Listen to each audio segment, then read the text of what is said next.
오늘 본문은 예수님께서 네 번째이자 마지막으로 자기 자신이 죽을 것이다라는 자신의 죽음에 대하여 예고하시면서 시작되고 있는 장면입니다. 예수님은 세상의 끝, 그리고 그 끝에 오실 영광스럽게 오실 자신의 재림에 대하여서 그 재림으로 우리의 시선을 가지고 가셨어요. 그래서 우리는 세상 끝에, 역사의 끝에 영광스럽게 나타나실 예수 그리스도에게 시선을 두고 있었어요. 그런데 이제 주님은 다시 우리의 시선을 옮겨서 자신의 죽음을 바라보도록 그렇게 하십니다. 오늘 본문 1절과 2절을 보시면 예수께서 이 말씀을 다 마치시고 이제 예수님은 우리를 향해 가르치시던 그 가르치심을 다 마치셨다라고 말해요. 그리고 제자들에게 이르시되 너희가 아는 바와 같이 이틀이 지나면 유월절이라 인자가 십자가에 못 박히기 위하여 팔리리라 하시더라. 자신의 죽음에 대하여 다시 말씀하시기 시작하고 12절을 보니까요. 여자가 내 몸에 향유를 부은 것은 뭐를 위하여? 네, 장래를 위하여. 여러분 누구도 자신의 죽음에 대하여서 말하는 것을 좋아하지 않습니다. 마치 우리는 천년 만년 살 것처럼 이야기하고 그리고 죽음에 대하여 별로 말하는 것을 좋아하지 않습니다. 더더욱 십자가에서 죽는다. 이 비참한 죽음에 대하여서 자주 말하는 것은 우리에게는 맞지 않는 거예요. 그런데 주님은 유독 많은 말씀을 하시면서도 중간중간에 반복해서 계속해서 자기의 죽음에 대해 말씀하셨고 자신에 대하여 말씀하시는 사복음서 전체가 예수님의 죽음에 초점이 맞춰져 있어요. 그래서 많은 분량이 예수 그리스도의 삶보다는 예수 그리스도의 죽음에 대하여 말씀하고 있는 것입니다. 그래서 이제 우리는 예수님께서 그가 돌아가시기 전 마지막 우리의 시선을 두게 한 그분의 죽음, 그것을 주목하여 보면서 그 죽음이 우리에게 어떤 의미이기에 그 죽음이 우리에게 무엇을 가져다 주기에 주님은 계속해서 자신의 죽음에 우리를 주목시키시는가, 그 예수 그리스도의 죽음에 대하여서 그 의미에 대하여 살펴보려고 합니다. 한 세 가지를 살펴보려고 하는데요. 예수의 죽음은 첫 번째는 계획된 죽음이라는 거예요. 예수님이 자신의 죽음에 대하여 예고하시자마자 내가 이제 구체적으로 말씀하셔요. 첫 번째는 내가 죽을 거다. 두 번째는 대제사장과 서기관들과 바리새인들에 의하여 죽을 거다. 세 번째는 십자가에서 죽을 거다. 네 번째는 유월절에 십자가에서 죽을 거다. 구체적으로 계속해서 이제 죽음에 대하여 마지막으로 예고하시고 나니까 곧바로 3절부터 보니까요. 그분의 죽음에 대한 계획이 막 나와요. 그때 대제사장들과 백성의 장로들이 가야바라 하는 대제사장의 관정에 모여 어떻게 했대요? 예수를 흉계로 잡아 죽이려고 뭐 했다? 의논했다. 그들이 예수를 죽이기 위하여 계획했다라고 말해요. 그런데 이들의 계획에서 좀 주목해 봐야 될 것은 5절입니다. 그들이 예수를 죽이려고 계획은 했지만 읽을까요? 시작. 말하기를 밀란이 날까 하노니 명절에는 하지 말자 하더라. 그러니까 그들의 계획은 어떠한 계획이었어요? 6월절에는 죽이지 않기로 계획했단 말입니다. 예수를 죽이기로 계획하기는 했지만 밀란이 날까 하여서 유대인들이 각지에서 모이는, 전 세계에서 모이는 그 6월절에는 하지 말자라고 그들이 철저하게 계획을 세웠어요. 그러나 우리가 아는 것처럼 예수님은 결국 언제 돌아가셨습니까? 6월절에 죽임을 당하셨습니다. 왜 하나님은 이 말씀을 우리에게 주실까요? 예수님의 죽음은 막을 수 없었던 우연한 재난이 아니라는 거예요. 어쩔 수 없이 갑자기 찾아왔던 그러한 재난이 아니라는 거예요. 우리 인생들처럼 갑자기 사고로 돌아가시기도 하고 갑자기 병으로 돌아가시기도 하고 갑자기 돌아가시기도 하는 그러한 우연한, 우리가 어떻게 통제할 수 없었던 그런 재난 같은 죽음이 아니었다는 거예요. 더더욱 사람들이 계획하여서, 철저하게 계획하여서 죽이기로 했던, 그렇게 죽임을 당하신 사람들의 노력의 결과물, 사람들의 노력의 성취도 아니라는 거예요. 그들의 계획의 성취도 아니라는 거예요. 뭐라는 거예요? 예수의 죽음은 창세전에 하나님 아버지께서 계획하신 대로 이루어진 죽음이다라는 것을 우리에게 말씀하려고 하시는 것입니다. 아브라함이요, 하나님을 너무 사랑했어요. 그의 믿음이 자라고 자라서 그의 믿음이 장성했을 때에 그는 사랑하는 하나님을 위하여서 자기의 하나밖에 없는 독생자를 스스로 내어놓았던 것처럼, 그가 하나님을 위하여 아들을 내어놓았던 것처럼 하나님 아버지는 사랑하는 우리를 위하여 자신의 하나밖에 없는 독생자를 내어놓기로 작정하셨고, 그래서 예수 그리스도의 죽음은 하나님 아버지께서 창세전에 계획하신 그 계획대로 이루어진 하나님 아버지께서 계획하신 죽음이다라는 것을 우리에게 말씀해 주고 있는 겁니다. 그래서 이제 이어지는 본문 말씀을 통하여서 이 죽음은 하나님 아버지께서 계획하신 그 계획된 죽음이었고, 이 죽음은 또 뭐라는 죽음이에요? 대속적 죽음이라는 거예요. 이 이대지가 중요합니다. 그래서 예수의 죽음이 우리에게 무엇을 가져다 주는가? 대속적 죽음이다라는 것이. 여러분, 오늘 우리 예수님께서요, 자신의 죽음에 대해서 네 번째, 그리고 마지막으로 말씀하시는 이 장면, 그래서 이 죽음에 대해서 마지막으로 말씀하시는 이 장면의 배경은 매우 중요합니다. 왜냐하면 여러분 한번 생각해 보세요. 예수님께서 아무 데서나 나 죽을 거야, 이런 말씀을 하시지 않아요.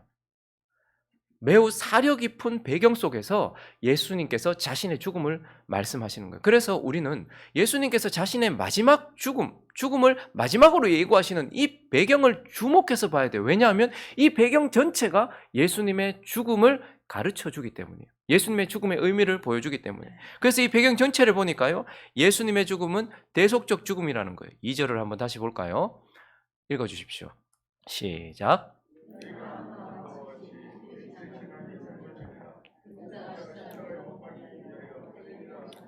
자, 6월절이라는 배경이 깔려지고 있어요. 6월절은 뭐죠? 대신 죽은 희생양을 기념하는 절기예요. 그러니까 예수님은요, 자신의 신념을 고집하다가 죽은 순교적 죽음이 아니에요. 누군가의 희생양이 되셨다는 거예요. 누군가를 위해 희생양이 되셔서 대신 죽었다라는 거예요. 그런데 2절을 보니까요, 6월절이라고 말씀하시면서 드디어 여기서 십자가라는 말이 나와요. 그러니까 예수님의 죽음은요, 단순히 그냥 누구를 대신해서 죽는 그런 그냥 뭐 의로운 죽음 뭐 이렇다기보다는 저주를 받아서, 유대인들 입장에서는 나무에 달려 죽으니까 하나님께 저주를 받은 것이요, 로마인들 입장에서는 최고의 형벌을 내리는 거예요. 그러니까 이 죽음은, 예수님의 죽음은요, 누군가를 대신하기 위한 희생양으로서의 죽음이요, 죄를 대속하기 위하여, 죄를 씻기 위하여 형벌을 받는 죽음이다라는 것을 우리에게 말씀하시면서, 예수님의 죽음이 6월절 십자가에서 죽을 죽음이다라는 것을 통하여서 그분은 죄지은 우리의 죄를 대신하여서, 죄지은 우리를 대신하여서 죽임당하시는, 우리를 대속하기 위하여 우리를 대신해서 죽으시는 희생양으로서의 죽음이다, 대속적 죽음이다라는 것을 이 배경을 통해서 말씀하고 있습니다. 그리고 또 하나, 오늘 이 배경을 통해서 예수님의 죽음은요, 생명을 주기 위한 죽음이다라는 것을 말씀해요. 6절을 한번 보시면요, 예수께서 지금 자신의 장례를 기념하시기 위하여서 지금 어디에 가셨다라고 말합니까? 예수께서 베다니에 가셨다라고 말해요. 베다니. 여러분, 우리에게는 베단이라는 이 장소가 별로 뭐 이렇게 유명하지 않잖아요. 뭐 베들레헴, 뭐 예루살렘, 이 정도는 우리에게 유명한 장소지만 베다니는 우리에게 별로 그렇게 주목받던 장소가 아니에요. 그런데 왜 예수님께서는요, 자신의 죽음을 말씀하시면서 베다니로 가셨을까요? 베다니가 어떤 배경을 가지고 있어요? 요한복음 11장으로 가볼까요? 1절을 읽어봅니다. 시작. 어떤 병자가 있으니 이는 마리아와 그 자매 마르다의 마을 베다니에 사는 나사로라. 요한복음에는요, 예수님이 누구신가를, 예수님이 어떤 분이신가, 뭐 하시는 분인가를 드러내기 위해 7가지 표적이 있는데, 요 베다니는 마지막 7번째 표적을 일으키셨던 곳이에요. 마지막 7번째 기적이 일어났던 곳이에요. 근데 그곳이 베다니인데, 이곳에서 어떤 일이 일어났습니까? 44절을 볼까요? 시작. 죽은 자가 수족을 배로 동인 채로 나오는데 그 얼굴은 수건에 쌓였더라. 예수께서 이르시되 풀어 놓아 다니게 하라 하시니라. 이 베다니는 죽었던 자가 살아난 곳이. 그래서 그 당시에 사람들에게 베다니는 매우 유명한 곳이었을 것입니다. 아, 베다니 하면 야, 죽었던 나사로 살았던 곳이잖아. 아, 죽었던 사람이 살아났던 곳이잖아 라고 말하는, 죽었던 자가 살아나는 곳, 그것이 베다니입니다. 그리고 이 베다니가 어떤 곳입니까? 25절과 26절을 읽습니다. 시작. 예수께서 이르시되 나는 부활이요 생명이니 나를 믿는 자는 죽어도 살겠고 무릇 살아서 나를 믿는 자는 영원히 죽지 아니하리니 이것을 네가 믿느냐? 베다니는 바로 죽은 자를 살렸던 곳이기도 하고, 죽으실 예수 그리스도가 살아날 것이라는 것이 선포된 곳이기도 하고, 그분을 통하여서 그를 믿는 모든 자들이 다 살아날 것이다, 생명을 얻을 것이다 라는 것을 밝히 드러냈던 곳, 그곳이 베다니입니다. 그래서 그곳에서 주님은 자신의 죽음을 선포하시면서 뭘 말씀하시고 싶은 거예요? 나의 죽음을 통하여 너희가 생명을 얻을 것이다, 너희가 살아날 것이다. 그래서 예수님의 죽음은 바로 우리에게 생명을 주시기 위한 죽음이다라는 것을 말씀해 주고 있는 것입니다. 그리고 6절을 또 계속 보시면요. 예수께서 베단이라는 동네에 가셨어요. 우리가 생명을 얻을 것이라는 것이 드러나는 장소에. 그런데 또 더 깊이 들어가 보니까 예수께서 베단이 누구의 집에 들어가셨어요? 나병 환자 시몬의 집에 계셨다라고 이렇게 말씀하고 있습니다. 뭘 의미하는 걸까요? 나병, 문둥병. 나병은 뭐죠? 죄로 죽은 우리의 상태를, 우리의 현실을 고스란히 보여주는 병이에요. 나병은 부패성으로 인하여서 몸이 썩어 들어가다가 죽는 병이에요. 그런데 이 나병 걸린 자들은 어떻게 됩니까? 단절돼요. 하나님과의 단절, 사람들과의 단절. 그래서 나병 환자들은요, 성에 살 수 없어요. 다 쫓겨나는 거예요. 왜요? 그 예루살렘에는 하나님이 계시거든요. 그러니까 하나님과 단절되어 성 밖에 나가야 되는 거예요. 그리고 사람들과도 단절되어야 되는 거예요. 나병은 죄로 하나님과 단절되고 서로 단절된 우리의 상태를 보여주는 병이에요. 그런데 그 나병은 결코 하나님과 같이 있을 수 없다라는 것을 보여주는 병이에요. 근데 6절을 보니까요. 예수께서 어떻다라고 말합니까? 나병 환자 시몬과 함께 계시고 나병 환자 시몬의 집에 계시다라고 말합니다. 이걸 통해서 예수님의 죽음은 영적인 나병에 걸려서 하나님과 끊어졌던 우리가 하나님과 화목하게 되어질 수 있도록 하는, 그래서 그의 집에 예수께서 거하셨다는 것은 예수의 죽음은 하나님과의 화목을 가져다 주고 하나님과의 연합을 가져다 주고 하나님이 우리 안에 계시도록, 그래서 예수는 하나님과 우리를 화목시키기 위하여, 그리고 그 화목된 자와 연합하기 위하여 그 화목된 자 안에 살기 위한 죽음이다. 그래서 오늘 우리가 찬양했던 것처럼 예수님 왜 죽으십니까? 우리 안에 사시기 위해서 죽으신 거예요. 우리 안에 충만하게 하시기 위하여, 하나님과 화평케 하기 위하여서 죽으신 것이다 라고 말하면서 예수 그리스도의 죽음은 속죄를 가져다 주고 생명을 가져다 주며 하나님과의 화목과 연합과 함께 동거함을 가져다 주기 위한 죽음이다라고 말씀하시면서 그분의 죽음은 대속적 죽음이다, 이렇게 말씀하고 있는 것입니다. 마지막으로 오늘 이 예수 그리스도께서 자신의 죽음으로 우리의 시선을 가져가신 이유, 그 죽음이 어떤 의미를 가지고 있는가? 그 죽음은 아름다운 죽음이라는 것, 향기 나는 죽음이다라는 것이에요. 여러분, 예수님께서요 예루살렘으로 올라가시면서 지금 제자들은 예루살렘에 들어가면 좌의정 우의정하고 새로운 나라가 시작될 거, 뭐 이런 기대를 하고 있었어요. 아, 내가 예수 믿으면 이제 막 병도 낫고 뭐도 고치되고 내 경제적인 상황도, 내 사업도 잘 되고 내 자식도 잘 되고, 이런 기대에 부풀어서 올라가고 있는데 그때마다 예수님이 계속해서 반복적으로 나 죽는다, 나 죽는다, 나 비참하게 십자가에서 죽는다라고 말씀하실 때마다 제자들의 마음 상태가 어땠겠어요? 얼마나 어두워졌을 것이며 얼마나 두려웠겠습니까? 아, 예수가 죽으면 내 인생은 어떻게 되며 예수가 죽을 때 나는 그러면 어떻게 되겠나? 얼마나 두려웠겠습니까? 그러니 예수의 입에서 죽음이라는 단어 그리고 장례라는 단어가 나올 때마다 두려움과 공포와 우울함이 그들에게 찾아왔을 거예요. 그런데 느닷없이 오늘 7절을 보니까요, 그 어두운 곳에 읽어주십시오. 시작. 한 여자가 매우 귀한 향유 한 옥합을 가지고 나와서 식사하시던 예수의, 한 여자가 느닷없이 찾아와서 자기의 가장 귀한 옥합 하나를 깨뜨렸어요.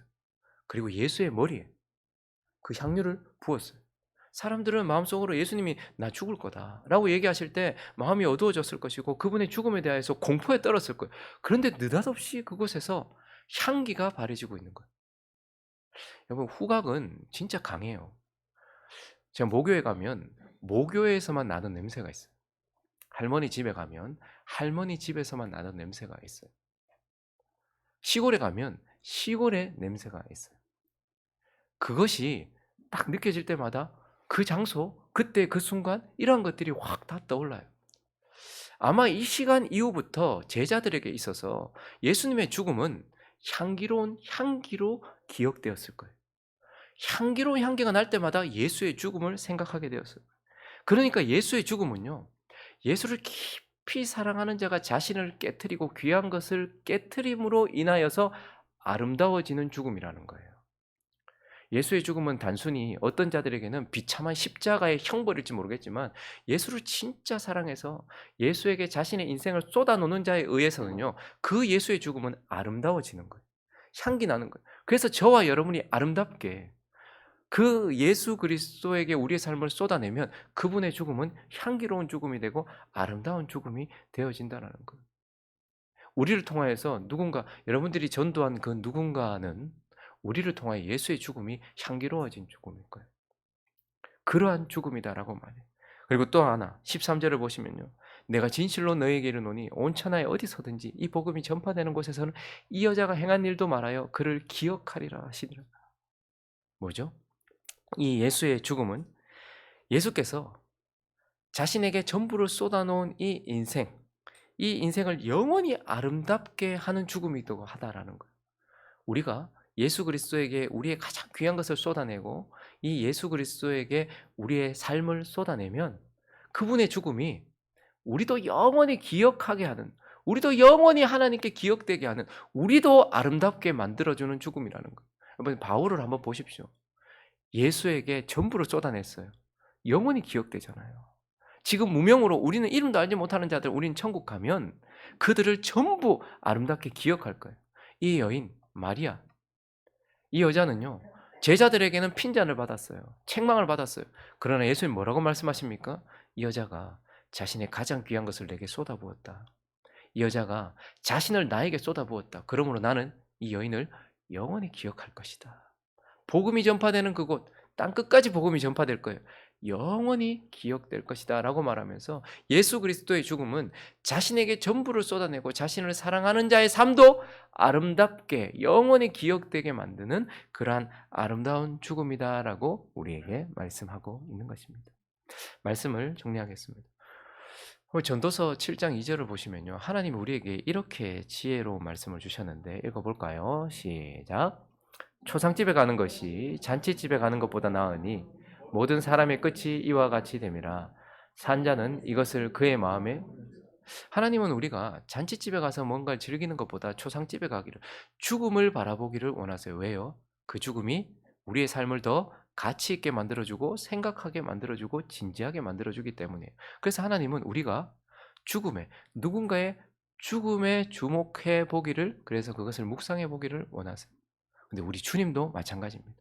주님은요, 자신의 화려한 모습, 자신의 기적, 자신의 능력에 우리의 시선을 가져가시는 것이 아니라 자신의 죽음에 우리의 시선을 가져가시고 자신의 죽음을 깊이 바라보기를 원하세요. 왜요? 누군가의 죽음도 내 삶을 진지하게 만들어주는데 예수 그리스도의 죽음은 오죽하겠습니까? 그분의 죽음을 바라볼 때에 우리의 삶은 더욱더 거룩해지고 정결해지며 우리의 삶에 모든 좋은 것들이 그분의 죽음을 통해서 오기 때문에 주님은 우리에게 자신의 죽음을 주목하게 하시는 것입니다. 그래서 그분의 죽음을 오늘 이 아침에 주목해 보시기 바랍니다. 예수의 화려한 능력과 예수의 화려한 축복, 이거 말고 오늘 이 아침에는 예수의 죽음에 우리가 주목해 보기를 원합니다. 그 죽음을 자세히 들여다보면 창세전부터 나를 구원하기 위하여 계획하신 하나님 아버지의 사랑이 보여질 것입니다. 그리고 그 죽음 때문에 우리에게 주어지는 죄사함의 은혜, 그리고 새 생명의 은혜, 이러한 것들, 그리고 하나님과의 화목됨과 하나님과의 연합됨의 은혜, 이러한 것들이 보여지며 그분의 죽음이 아름답게 보여질 것입니다. 그러므로 이 아침에 우리가 주님의 죽음을 계속해서 바라보시면서 그분의 죽음이 우리에게 아름다움으로 각인되고 아름다움으로 기억될 때까지 그분의 죽음을 바라보고 그분의 죽음이 우리에게 가져다 주려고 했던 모든 것들을 우리가 누리게 되는 자가 되어질 수 있게 달라고 기도했으면 좋겠어요. 하나님, 늘 죄책감에 시달리고 늘 마음의 불편함을 가지고 있는 내 마음에 예수 그리스도의 죽음이 가져다 준 그 속죄의 은혜가 나를 덮게 해주십시오. 그리고 죽은 내 삶 가운데 주신 생명의 약동함이, 생기가 내 삶에 역사하게 해주십시오. 그리고 하나님과의 화목됨과 그분이 내 속에 충만함이 내게 역사하는 은혜가 있게 해주시고 나를 통해 예수의 삶과 죽음이 아름답게 되고 내 삶도 아름답게 되는 은혜가 있게 해달라고, 그분의 죽음이 가져다주는 선물도 내게 실제가 되게 해달라고 기도하는 이 아침 되시기를 예수 그리스도의 이름으로 축원합니다.